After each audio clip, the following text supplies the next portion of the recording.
Friends, आज फिर से हम आपके सामने हैं एक और नई वीडियो लेकर के। और ये वीडियो भी हमने सभी फीमेल्स को ध्यान में रखते हुए बनाने के लिए ये आज का टॉपिक चूज किया है। टॉपिक का नाम हमने डिस्मेनोरिया इसको चूज किया है। डिस्मेनोरिया का मतलब जैसे कि सभी को मालूम है या जिनको नहीं मालूम है उनके लिए हम बता दे रहे हैं कि पेनफुल पीरियड्स को डिस्मेनोरिया कहा जाता है। मेंस्ट्रुएशन साइकिल जैसे कि सभी फीमेल्स को मालूम है कि 28 डेज की मेंस्ट्रुअल साइकिल होती है और उसमें 4 to 5 डेज मेंस्ट्रुएशन के लिए रहते हैं कि जो वजाइनल ब्लीडिंग है। लेकिन इसमें जब किसी को भी पीरियड से 1 से 2 दिन पहले से या और पीरियड की ड्यूरिंग भी पेनफुल प्रॉब्लम होती है कि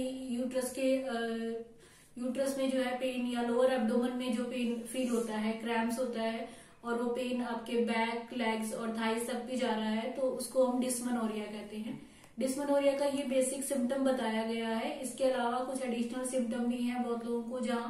पेन की एक्सट्रीम बढ़ जाती है तो उनको वहां पे उल्टी की फीलिंग, डायरिया,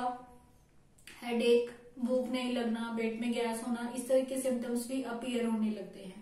तो डिस्मेनोरिया जैसा कि उसकी टर्म ही शो कर रही है कि मुश्किल से मीन्स तकलीफ के साथ में जो पीरियड होते हैं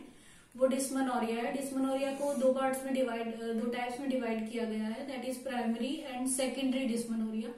प्राइमरी डिस्मेनोरिया में जो यंग एज गर्ल्स रहती हैं वो आती हैं, जहाँ पे पेट में दर्द होने का रीजन कुछ भी मेडिकल रीजन नहीं है, वो सिर्फ एक फिजियोलॉजिकल प्रोसेस है कि यूट्रस की कॉन्ट्रैक्शन जो आपको दर्द के फॉर्म में फील हो रही है। तो जो 10 से 12 साल की एज में आजकल गर्ल्स को पीरियड शुरू हो जाते हैं और primary dysmenorrhea usually 20 to 25 years तक की गर्ल्स में भी रहते हैं, जिनको पीरियड से 1 या 2 दिन पहले से ये पेन के सिम्टम आने लगते हैं। और बहुत लोगों को पीरियड स्टार्ट होने के साथ में पेन खत्म हो जाता है। बहुत सारी गर्ल्स जो डिफरेंट रीजन, जैसे कि कुछ गर्ल्स जो है फिजिकली वीक होती हैं, जिनकी इम्यूनिटी डाउन होती है, उनको पीरियड के दौरान भी वो पेन किसी को इतना ज्यादा होता है कि उनकी नॉर्मल एक्टिविटीज भी वो नहीं कर पाती हैं और ऑलमोस्ट वो 5 to 6 डेज जो है फिर वो बेड रिडन ही होती हैं। तो यहाँ पे जैसे कि मैंने बोला कि इसमें कुछ भी मेडिकल रीजन नहीं है, वो सिर्फ यूट्रस की कॉन्ट्रैक्शन के कारण से पेन हो रहा है। एक इंटरनल केमिकल जो मेंस्ट्रुएशन के टाइम पे प्रोस्टाग्लैंडिन जिसको हम बोलते हैं, वो उसका लेवल बढ़ जाता है, वो यूट्रस को कॉन्ट्रैक्ट करने के लिए इंड्यूस करता है और जो हमें पेन के फॉर्म में फील होता है। तो इसको अभी लाइफ ठीक से चलती रहे, वो महीने के 4 से 5 दिन 6 दिन आपके पेन की वजह से वेस्ट ना हो या आपकी डेली रूटीन की एक्टिविटीज डिस्टर्ब नहीं हो, उसके लिए हमें क्या करना चाहिए यही बताना हमारा आज का आपको मोटिव है। तो उस पेन के लिए जैसा कि सभी लोगों को मालूम है कि कॉन्ट्रैक्शन को अगर थोड़ा वार्मथ दी जाए, थोड़ी सेक की जाए, तो उसमें काफी आपको आराम मिलेगा। वो वार्मथ हम बाहर से भी दे सकते हैं सेक के फॉर्म में, जैसे गर्म पानी की बोतल से आप सेक करते हैं, हल्का मसाज कर सकते हैं तेल गर्म करके, और उसको अंदर से भी मेडिसिन के फॉर्म में बॉडी को थोड़ा सा गर्माइश दे सकते हैं, ताकि आपके जो कॉन्ट्रैक्शन जो है वो इतना तेज ना हो कि आपको पेन फील हो। जैसा कि आयुर्वेद कहता है कि वायु दोष के कारण से जो इस तरह का पेन है वो फील होता है। जो हमारा पेल्विस रीजन होता है जहाँ पे यूट्रस रहता है, तो वहां पे अपान वायु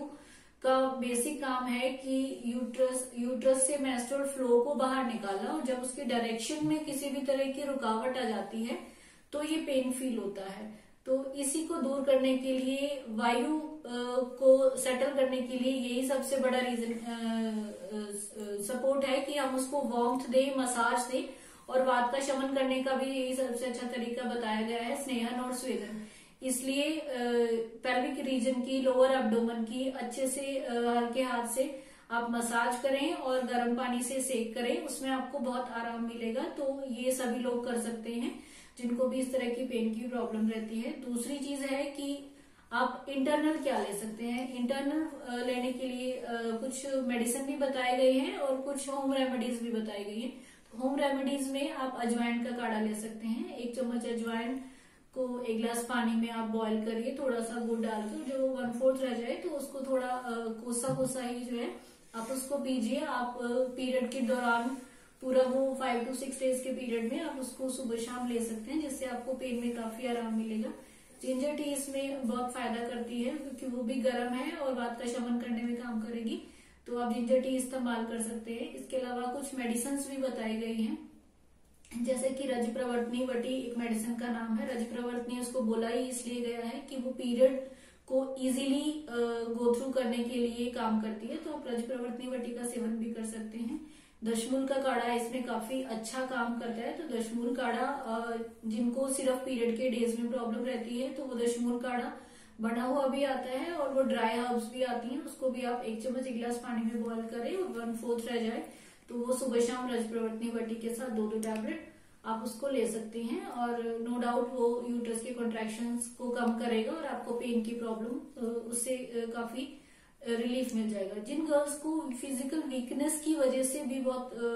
पेन की प्रॉब्लम रहती है तो उनके लिए अश्वगंधा चूर्ण, शतावर चूर्ण ये बहुत इफेक्टिव है, और वो उसको पूरा महीना 5 ग्राम की डोज रोज दूध के साथ ले, तो जब तक आपका पीरियड का टाइम आएगा तो आपकी जनरल वीकनेस जो है काफी उसके साथ इम्प्रूव हो जाएगी, जिसकी वजह से जो है आपको पेनफुल पीरियड्स की समस्या नहीं आएगी।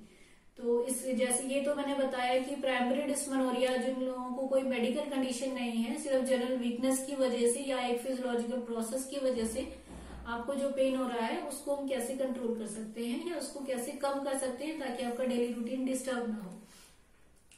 दूसरी चीज है इसमें सेकेंडरी डिस्मेनोरिया। सेकेंडरी डिस्मेनोरिया क्या होता है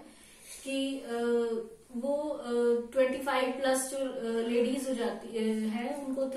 25 to 40 ईयर की एज में जो लेडीज को ये रहता है कि हमें तो कभी पीरियड में कोई पेन की प्रॉब्लम ही नहीं आई, अचानक से अभी दर्द होना शुरू हो गया, और वो दर्द इस एक्सट्रीम तक जाता है कि उनको फीवर, वॉमिटिंग और इवन रेक्टम में पेन, ब्लीडिंग तक की समस्या आ जाती है। तो वो उसको हमें समझना चाहिए कि वो किसी न किसी मेडिकल रीजन की वजह से ऐसा हो रहा है, क्योंकि वो पहले से नॉर्मल चल रही थी, अभी कि उनको पीरियड में कुछ अलग तरीके के सिम्टम भी आने शुरू हो जाते हैं, जैसा कि मिड साइकिल उनको थोड़ा बहुत स्पॉटिंग हो सकती है, पीरियड के टाइम पे ब्लीडिंग काफी हैवी हो सकती है, जैसा कि पेन तो हमने बोला ही कि अपनी नॉर्मल से ज्यादा जो है उसमें पेन होगा,